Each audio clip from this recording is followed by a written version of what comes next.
Isa ka rin ba sa takot na takot kapag nakakakita ng uod, pero fascinated naman kapag nakakakita ng paru-paro? E paano kung sabihin ko sa iyong ang isang uod ay nagiging paru-paro? Ang tawag sa pagbabagong ito ay metamorphosis. May apat na yugto sa siklo ng buhay ng isang paru-paro. Nagsisimula ito sa anyong itlog. Ang inang paru-paro ay mangingitlog sa dahon ng mga halaman na magiging pagkain ng uod pagkapisa. Kapag napisa ang itlog, lalabas ang uod at sa yugtong ito, ang uod ay kakain ng kakain. Kapag sapat na ang laki ng uod, ito ay magiging pupa.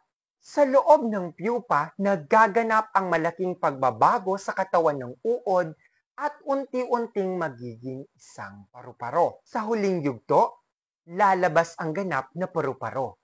Ito ay may pakpak at handa ng lumipad, maghanap ng kapareha at magsimula muli sa siklo ng buhay. Yun lang. Mwah.